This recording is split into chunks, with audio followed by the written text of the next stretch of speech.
Coachman, stop here! Somebody is calling for help! Help! Someone help me, Your Majesty. I'm Puss in Boots. Do you remember me? My master decided to bathe. He went into a deep place, but unfortunately, he can't swim out of it. Ah, I remember you. It's you who brought me the presents, right? Wait, we'll save your master. Oh, thank you. Please save the Marquis of Carabas. I must pull him out quickly, but I need a stick. Where will I find one? This is exactly what I want. Thank you for your help.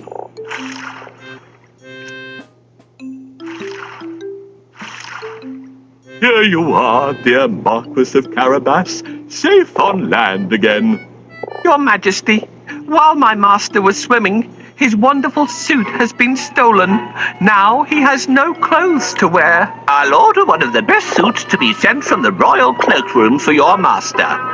Thank you for your help. How can I pay you back? We would be delighted if you could join us on our journey. What do you say? Oh, of course. My master would be pleased to accompany you. Yes, I'd love to take up your offer and get better acquainted with you and your daughter. Then take a seat and let's go. I'm pleased to meet you, dear Marquis of Carabas.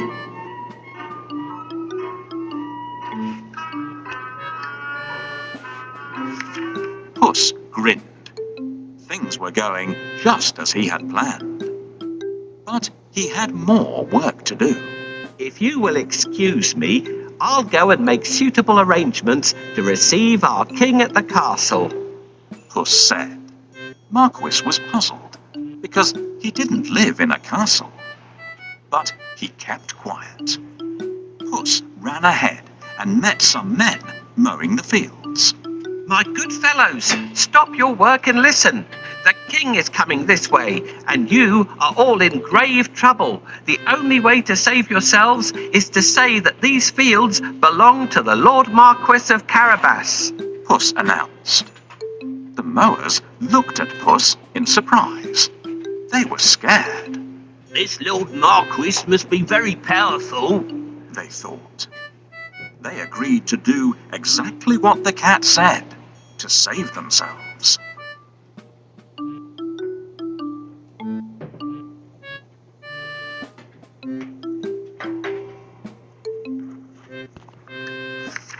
Puss went ahead and saw some men and women reaping grain in a field.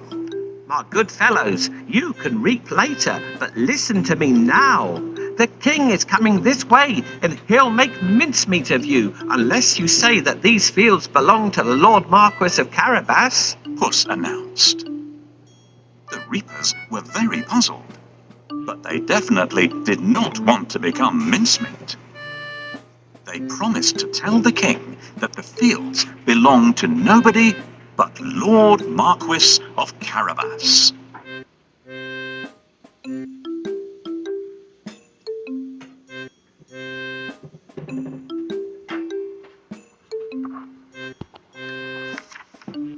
Puss went ahead and warned everybody to tell the king that the land belonged to Lord Marquis. The people thought that it wouldn't be right to mess with Lord Marquis. They decided to do exactly what the cat asked.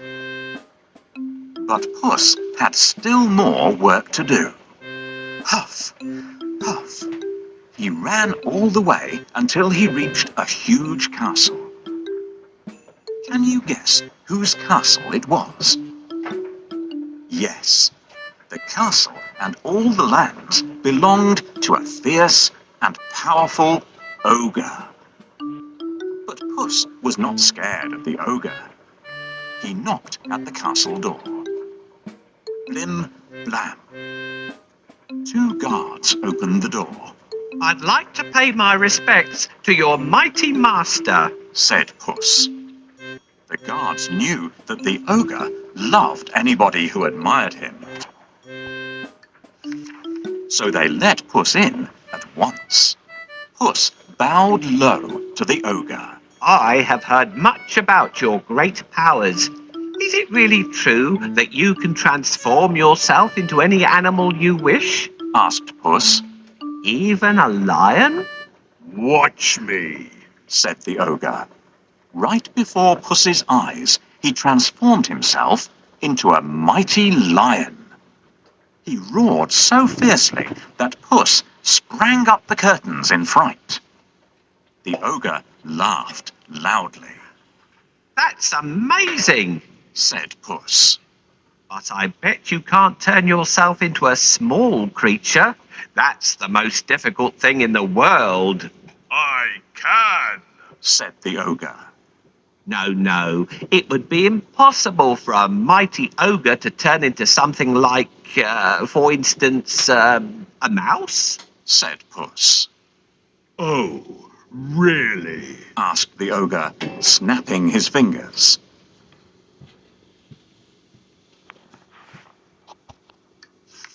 Boom! The ogre became a tiny mouse and scurried across the room. Quick as lightning, Puss pounced on the mouse and ate it in one gulp.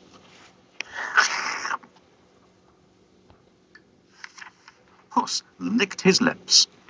He clapped his hands 3 times and summoned all the people living in the castle. The ogre is no more. Puss announced. Will you accept Lord Marquis of Carabas as your master? He is kind and just, good and generous. The guards, maids, cooks, servants, and everyone else in the castle looked at Puss in surprise. But they nodded at once. They had never really liked the ogre anyway. Puss ordered everyone to prepare a feast for Lord Marquis and his very special guest, the king himself.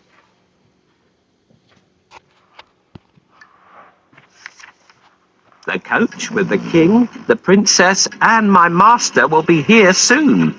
I have to wake up the ogre right away.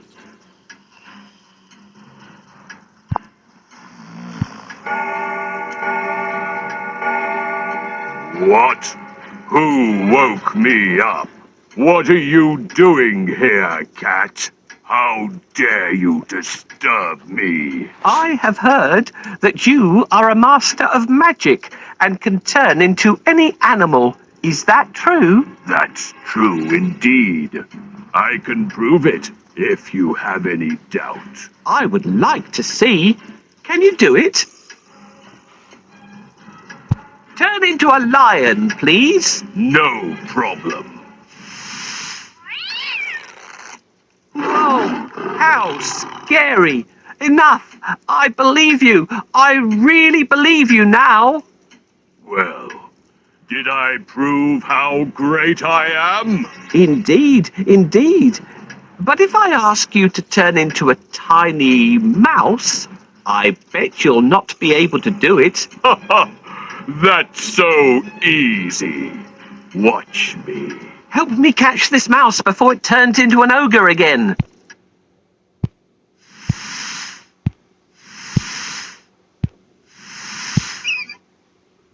Hooray! Now my master owns this castle. I'm smart and handsome. I'm the one and only Puss in Boots.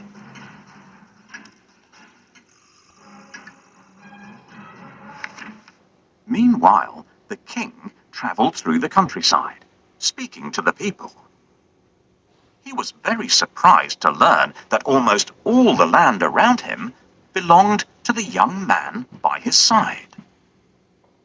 When the king's coach finally reached the castle, Puss ran out to welcome them. Welcome to our humble abode. Puss said to the king.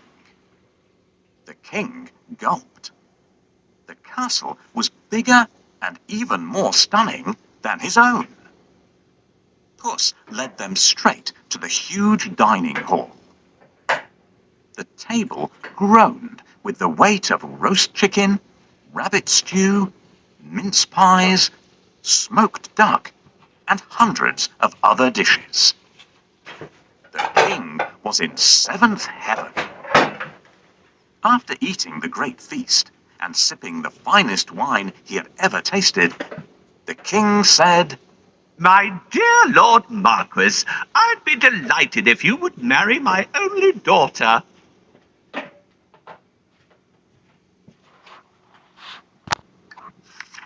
Marquis smiled at the princess. I will if the princess wishes to live with me, said Marquis shyly. The princess was so happy that she wanted to dance all around the castle. She blushed in delight and nodded. They married and lived happily ever after. And so did Puss, because loyal Marquis made him a lord of the castle.